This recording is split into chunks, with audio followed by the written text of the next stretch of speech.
तुम्ही कधी हे Japanese long French fries try केलेत का हो? नसेल केले तर आता नक्की ट्राय करा, कारण मी तुम्हाला अगदी सोप्या पद्धतीने हे जापनीज फ्रेंच फ्राईज कसे बनवायचे हे सांगणार आहे. आपल्या मराठी चॅनलवरती ही रेसिपी आणखीपर्यंत कोणी शेअर केली नाही. फर्स्ट टाइम मी ही रेसिपी तुमच्यासोबत शेअर करत आहे, त्यामुळे व्हिडिओ सोडून कुठेही जायचे नाही. व्हिडिओ शेवटपर्यंत पाहत राहा. नमस्कार, मी प्रिया. प्रिया रेसिपी मराठीमध्ये तुम्हा सर्वांचे मनापासून स्वागत. आज आपण जापनीज लॉंग फ्रेंच फ्राईज कसे बनवायचे हे पाहणार आहोत. बनवायला सोपे आणि खायला टेस्टी लागतात. तुम्ही जर एकदा हे घरी बनवलं तर लहान मुले तर इतके आवडीनं खातील, त्यामुळे तुम्ही ही रेसिपी नक्की ट्राय करा. बाहेर जसे मार्केटमध्ये मिळतात सेम त्याच टेस्टचे घरच्या घरी सोप्या पद्धतीने फ्रेंच फ्राईज आज आपण बनवणार आहोत. फ्रेंच फ्राईज खाण्यासाठी आपल्याला जपानला जायची बिलकुलच गरज नाही. भारतात बसून घरच्या घरी आपण हे फ्रेंच फ्राईज बनवून खाऊ शकतो, वेळ न घालवता. चला तर मग स्टार्ट करूया आज आपल्या छानशा रेसिपीला. फ्राईज बनवण्यासाठी इथे मी बटाटे स्वच्छ धुवून घेतले आहेत, नंतर त्याची साल काढून घेत आहे. इथे तुम्ही लहान किंवा मोठ्या कुठल्याही आकाराचे बटाटे घेऊ शकता, कारण हे बटाटे आपल्याला उकडूनच घ्यायचे आहेत यासाठी. बटाट्याची साल काढून झाली की आपल्याला बटाट्याचे छोटे छोटे काप करून घ्यायचे आहेत.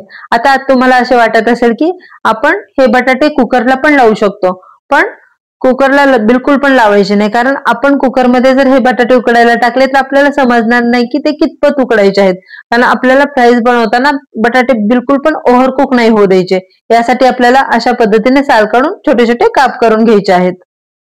बटाट्याचे काप करून झाले की आपल्याला हे काप 2 ते 3 वेळेस पाण्याने स्वच्छ धुवून घ्यायचे आहेत, कारण बटाट्यामध्ये खूप सारा स्टार्च असतो आणि तो काढून टाकण्यासाठी आपल्याला बटाटे स्वच्छ धुवून घ्यायचे आहेत. यामध्ये मी तुम्हाला ज्या काही छोटे छोटे टिप्स सांगत आहेत त्या खूप इम्पॉर्टंट आहेत, त्या तुम्ही नक्की फॉलो करा.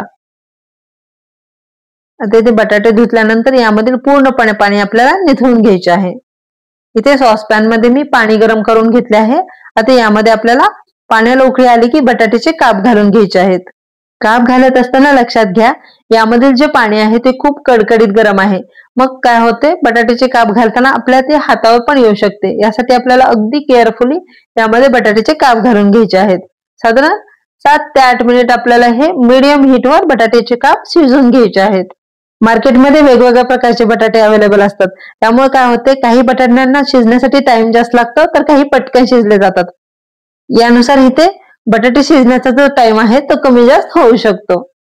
आता तुम्ही इथे बघू शकता साधारण 10 मिनिट झालेले आहेत आणि फोर्कने मी हे बटाटे प्रेस करून दाखवते तर व्यवस्थित असे मॅश होत आहे. आता या स्टेजला आपल्याला गॅस बंद करून घ्यायचा आहे.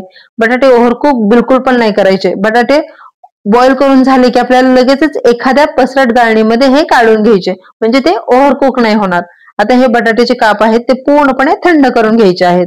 काप पूर्णपणे थंड झाले की काय करायचं, एक छोटीशी खिसणी घ्यायची आणि याने आपल्याला सर्व बटाट्याचे काप किसून घ्यायचे आहेत. इथे बटाटे तुम्ही मॅश करून पण घेऊ शकता, पण काय होते, एखादा क्वचित बटाटा असा असतो की तो पटकन शिजत नाही, अर्धा कच्चा राहतो.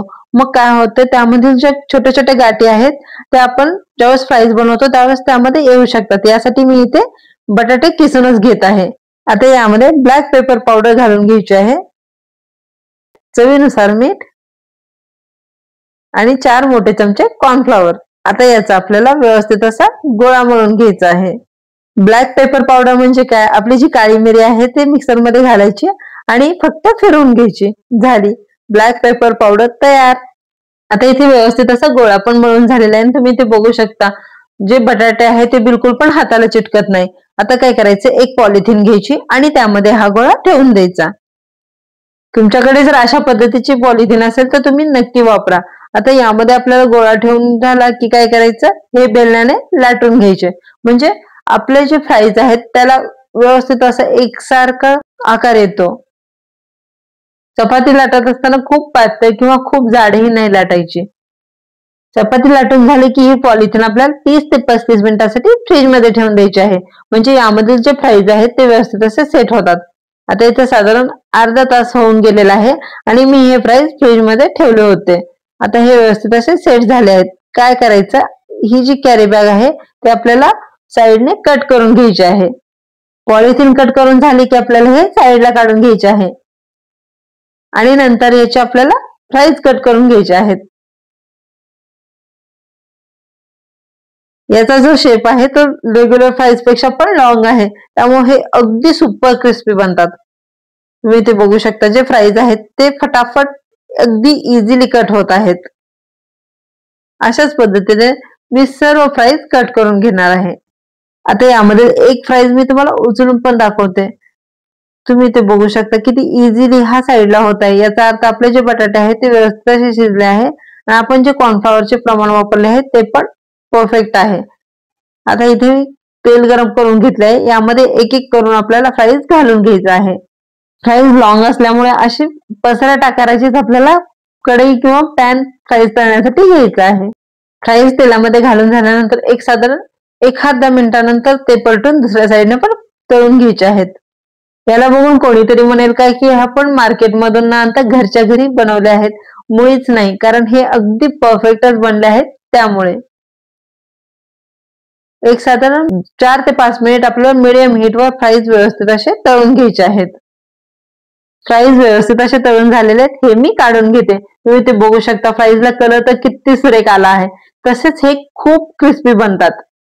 अशा पद्धतीने इथे आपले जापनीज लॉंग फ्रेंच फ्राईज बनवून झालेले आहेत. तुम्हाला ही आजची रेसिपी कशी वाटली कमेंट बॉक्स मध्ये नक्की कळवा आणि अशाच नवनवीन रेसिपीसाठी युट्यूबवर प्रियाज रेसिपी मराठी चॅनलला पटकन सबस्क्राईब करा. हे फ्राईज माझ्या मुलांना तर प्रचंड आवडले आहेत. आता इथे तुम्ही बघू शकता की हे किती आस्वाद घेत घेत खात आहेत. कसं झाले रियांश? श्राव्या कसं झाले?